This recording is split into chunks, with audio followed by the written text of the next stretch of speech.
Hello friends, आज हम आपको बताने वाले हैं आय व्यय और बचत पर आधारित सवाल। Question based on income expenditure and saving. तो देखिए इसमें कॉन्सेप्ट क्या लगेगा। देखिए इनकम जो है, इनकम जिसे बोलते हैं आय, वो होता है एक्सपेंडिचर प्लस सेविंग, खर्च प्लस बचत। खर्च और बचत को अगर जोड़ देंगे तो हमारी आ जाएगी आय, इनकम। तो देखिए इसके लिए पहले हम आपको सबसे सिंपल मेथड बताते हैं, फिर इसके बाद बेसिक बताएंगे। तो देखिए जब कभी भी ये देखिए अपनी आय का 75% खर्च करता है, इस तरह से क्वेश्चन लिखा हुआ है, तो 75% का मतलब है 75% की फ्रैक्शन वैल्यू बनाएंगे। 75% को लिख सकते हैं 75/100, फिर 25 से काटेंगे, 25 तिया 75, 25 चौको 100। तो ये जो नीचे होता है, ठीक है, जो हर में होता है उसको बोलते हैं इनकम, आय। और ये 75% खर्च करता है, तो यानी खर्च करता है इसका मतलब क्या है कि ये 3 जो ऊपर होता है ये उसका मान होता है, ये खर्च करता है, यानी एक एक्सपेंडिचर है। तो इसका मतलब 4 अगर कमाता है, 4 इनकम है, 3 खर्च करेगा, तो बचत कितना करेगा 1। तो इसको ऐसे करते हैं। देखिए फार्मूला क्या, इनकम इज इक्वल टू, हम आय को हम आई लिखेंगे, एक्सपेंडिचर को ई लिखेंगे और सेविंग को, बचत को एस लिखेंगे। तो अब देखिए क्या करेंगे, यहाँ पर कह रहा है इनकम 4 है, ये जो बेस वैल्यू होती है, यही नीचे जो वैल्यू होती है उसी को बोलते हैं इनकम, ये 4 है। और खर्च कितना है 3, तो बचत कितनी होगी 1 की। तो ये देखिए 4, 3 और 1 आ गया। अब इसके बाद क्वेश्चन आगे पढ़ते हैं। यदि उसकी आय में 20% की वृद्धि की जाए, तो आय में यानी इनकम में 20% की वृद्धि की जाए, जो अगर वृद्धि करेंगे तो प्लस, कमी करेंगे तो माइनस, इनकम में 20% की वृद्धि करेंगे, इक्वल, तो तथा उसका खर्च में 10% की वृद्धि हो जाए। खर्च देखिए इन एक्सपेंडिचर, खर्च में 20% की वृद्धि, उसके खर्च में 10% की वृद्धि हो जाए, तो 10% लिख देंगे, यानी 10 का सीधे मल्टीप्लाई कर देंगे। इसके बाद उसके बचत में कितना परिवर्तन, मान लीजिए बचत में x% परिवर्तन आया। अब देखिए इसको सॉल्व करेंगे, 4 से काट, 4 गुणे 20 करेंगे तो आ जाएगा 80, 3 गुणे 30 ये 30 हो जाएगा, और ये 1 इंटू एक्स, एक्स हो जाएगा। तो देखिए क्या हो गया, 80 माइनस 30 यानी 50, 50 प्लस का आएगा तो हम क्या कहेंगे कि जो बचत है वो कितनी होगी, एक्स पर 50% बढ़ जाएगी। अब देखिए इसको बेसिक मेथड से करते हैं। देखिए इनकम है, इनकम, एक्सपेंडिचर और सेविंग। देखिए अगर इनकम को हम मान लेंगे 100, एक बार मान लेते हैं इनकम 100 है, 75% खर्च करता है, तो 100 का 75% 75 हो जाएगा।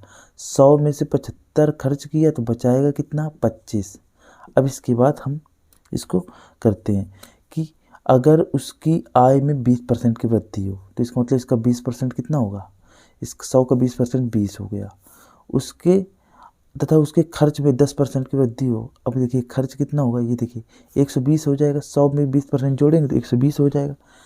खर्च में 10% की वृद्धि हो गई, खर्च में 10% की वृद्धि हो गई, तो 75 का 10% होगी 7.5, अगर 7.5 जोड़ देंगे 75 में तो कितना हो जाएगा, ये हो जाएगा 82.5, 82.5 नहीं होगी, 120.0 में 82.5 घटाएंगे, 10 में 5 गए 5, यहाँ हो जाएगा 9, 9 में 2 गए 7, यहाँ बचेगा 11, 8 गए 3, 37.5 ये आएगा।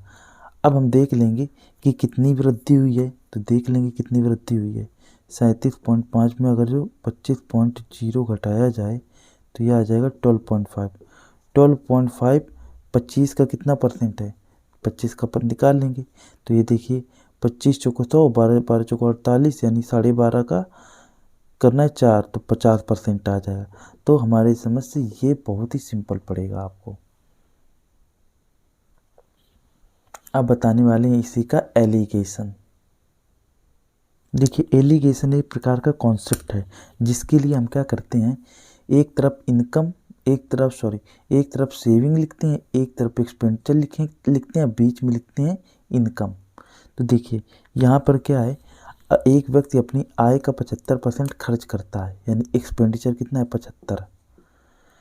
75% तथा उसकी आय में 20% की वृद्धि हो, यानी इनकम 20% की वृद्धि हो तो प्लस, तथा उसके खर्च में 10% की कम उसके आय में, ये देखिए उसकी आय में 75% की, एक व्यक्ति अपनी आय का 75% खर्च करता है, 75% खर्च करता है, यदि उसकी आय में 20% की वृद्धि हो जाए, आय में 20% की वृद्धि हो जाए तो उसके खर्च में 10% की वृद्धि की जाए। अब आपको बताने वाले हैं एलिगेशन। देखिए एलिगेशन मेथड क्या है, लिखते हैं एलिगेशन मेथड, मिश्रण के नियम से, बाय एलिगेशन। एलिगेशन क्या है कि एक तरफ सेविंग लिखते हैं, एक तरफ एक्सपेंडिचर लिखते हैं और बीच में लिखते हैं इनकम।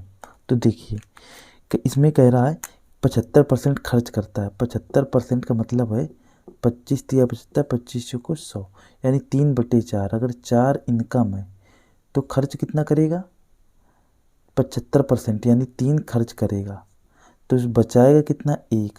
तो यहाँ पे लिख देते हैं सेविंग कितनी है, 1 की सेविंग है, खर्च कितना है 3 का। इस तरह से इसको ऐसे तोड़ के लिख दिया। अब इसके बाद यहाँ पे जैसा क्वेश्चन में कहता है यदि उसकी आय में 20% की वृद्धि की जाए, इनकम में 20% की वृद्धि की जाए, तथा उसके खर्च में 10% खर्च यानी 10% की वृद्धि है, तो उसकी आय में 20% की वृद्धि की जाए। अब इस तरह से इसको क्या करेंगे, अब एलिगेशन कॉन्सेप्ट क्या है, ऐसे करेंगे कि ये क्रॉस मल्टीप्लाई करेंगे, ये इस तरह से ऐसे घटाएंगे। अब देखिए 20 में 10 गए, हमेशा यहाँ पे हमेशा 20 की वैल्यू आती है। अगर ये 10 और 10 से कुछ बड़ा होगा तो यहाँ पे 20 आएगा। देखिए कैसे 20 में 10 घटाएंगे 10 आएगा। अब इसके बाद हम क्या करेंगे, ये देखिए अब यहाँ 1 की वैल्यू 10 तो 3 की वैल्यू, 1 की वैल्यू 10 यानी 10 गुना, तो 3 की वैल्यू 30 हो जाएगी। यानी हम क्या कहेंगे, अगर यहाँ पे 20 में 10 घटाया था तो यहाँ 30 में 20 जोड़ना पड़ेगा, तो ये हो जाएगा 50। तो इसका मतलब 50% उसका बचत में परिवर्तन है। तो ये आपका आंसर।